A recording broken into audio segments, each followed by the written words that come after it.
दोस्तों, Aryan Khan drug case में जिस तरह एनसीपी नेता Nawab Malik NCB zonal director Sameer Wankhede के पीछे पड़े हैं, उससे साफ हो गया है कि इस देश में ऑनेस्ट ऑफिसर्स खुलकर काम भी नहीं कर सकते। नवाब मलिक रोज कोई न कोई ट्वीट कर नया बखेड़ा खड़ा कर देते हैं। एनसीपी के ये नेता समीर वानखेड़े को मेंटली टॉर्चर करने के लिए उनके परिवार तक को नहीं बख्श रहे।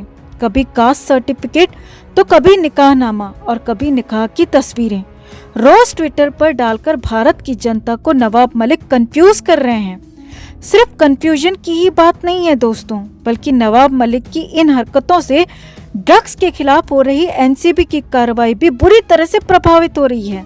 अब बड़ी खबर ये है कि मलिक बनाम वानखेड़े की इस लड़ाई का फायदा अनन्या पांडे ने उठा लिया है और अनन्या पांडे भारत छोड़कर चली गई हैं। जी हाँ, ये बड़ा खुलासा अभी मुंबई में एक रिपोर्ट में किया गया है।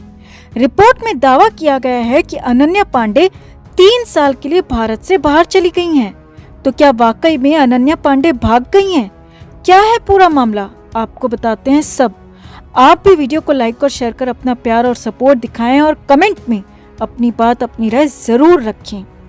तो सब जानते हैं दोस्तों कि अनन्या पांडे आर्यन खान ड्रग्स केस की मुख्य कड़ी हैं। लगातार 2 दिन तक अनन्या पांडे से एनसीबी ने 6-6 घंटे की पूछताछ भी की थी और अनन्या को तीसरी बार सोमवार को यानी कि 25 अक्टूबर को फिर से एनसीबी दफ्तर में पूछताछ के लिए बुलाया गया था। मगर 25 अक्टूबर को अनन्या पांडे एनसीबी दफ्तर पहुंची ही नहीं, क्योंकि उससे ठीक एक दिन पहले ही प्रभाकर सैल का कथित हलफनामा मीडिया में आ गया था, जिसमें समीर वानखेड़े पर वसूली के आरोप लगाए गए थे और नवाब मलिक तो रोज कोई न कोई बम फोड़ ही रहे हैं। तो ऐसे में अनन्या पांडे ने इस पूरी सिचुएशन का भरपूर फायदा उठा लिया।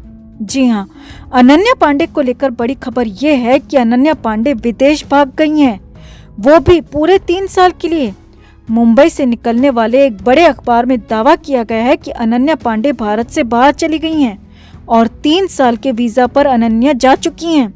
रिपोर्ट में दावा किया गया है कि अनन्या पांडे और उसके परिवार के साथ ही अनन्या की लीगल टीम को पता चल चुका था कि 25 अक्टूबर को अनन्या पांडे की गिरफ्तारी तय है।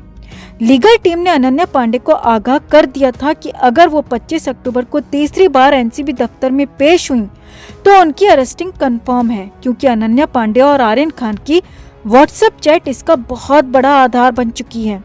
अब खबर है कि अनन्या पांडे के घर में तूफान आ चुका था, क्योंकि अनन्या पांडे की लीगल टीम ने सतर्क कर दिया था कि वो 25 अक्टूबर को गिरफ्तार कर ली जाएंगी। अब अपनी लीगल टीम के एडवाइस के बाद अनन्या ने पहले तो एनसीबी की पूछताछ को स्किप कर दिया और फिर गुपचुप तरीके से फरार होने का प्लान भी बना लिया। हैरानी की बात यह भी सामने आ रही है दोस्तों कि चंकी पांडे, जो कि अनन्या पांडे के पिता हैं, चंकी पांडे अनन्या पांडे के इस फैसले के खिलाफ हैं। चंकी पांडे नहीं चाहते कि अनन्या अब कोई भी ऐसा कदम उठाए जिससे उनकी परेशानी और बढ़ जाए। मगर खबर है कि अनन्या पांडे ने अपने पिता की एक नहीं सुनी और वो मुंबई एयरपोर्ट से सीधे किसी और कंट्री में लैंड कर चुकी हैं। जब से आर्यन केस में अनन्या पांडे का नाम आया है, तब से ही चंकी पांडे लगातार वकीलों से सलाह ले रहे हैं। हर जगह अनन्या पांडे के साथ जा रहे हैं। घंटों एनसीबी दफ्तर में खड़े होकर अनन्या का इंतजार कर रहे हैं और अनन्या ने अपने पिता की बात को नकार कर देश से फरारी का प्लान बना लिया। इसी रिपोर्ट में दावा किया गया है कि अनन्या पांडे ने फरारी के लिए 3 साल का वीजा भी बनवाया है, क्योंकि फिलहाल अनन्या किसी फिल्म में काम नहीं कर रही हैं। जो फिल्में उनके हाथ में थीं वो भी उनसे छिन चुकी हैं। साउथ एक्टर विजय थालापति और जूनियर एनटीआर ने अनन्या पांडे को अपनी फिल्मों से बाहर कर दिया है, क्योंकि अनन्या पांडे का नाम भी ड्रग केस में शामिल हो चुका है। अब ऐसे में अनन्या के पास फिल्में नहीं हैं और अगर एनसीबी ने भी उन्हें अरेस्ट कर लिया तो करियर पूरी तरह से तबाह हो जाएगा। इसीलिए अनन्या पांडे ने फरारी का प्लान बना लिया। अब रिपोर्ट में दावा किया गया है कि 3 साल बाद ही अनन्या पांडे भारत में लौटेंगी और तब तक आर्यन खान का ड्रग्स केस का मामला भी शांत पड़ चुका होगा। सूत्रों की माने तो अनन्या की फरारी के पीछे बॉलीवुड का सपोर्ट भी हो सकता है, क्योंकि अनन्या अगर आर्यन के खिलाफ कुछ भी बोलती तो आर्यन और फंस जाता। सिर्फ आर्यन खान ही नहीं बल्कि 3 और स्टार किड्स भी फंस जाते, जो कि इस ग्रुप चैट में शामिल थे। खबर तो ये भी है कि अनन्या के साथ ही वो तीनों स्टार किड्स भी भारत से बाहर चले गए हैं ताकि उनको भी गिरफ्तार न किया जा सके। अब अगर अनन्या पांडे की फरारी की खबर सच है तो ये आर्यन केस में बड़ा बदलाव ला सकती है। तो आपको क्या लगता है दोस्तों, क्या सच में अनन्या पांडे फरार हो चुकी हैं? क्या अनन्या गिरफ्तारी के डर से देश से भाग गई हैं? और अनन्या का ये कदम क्या उनकी मुश्किलें और बढ़ा सकता है?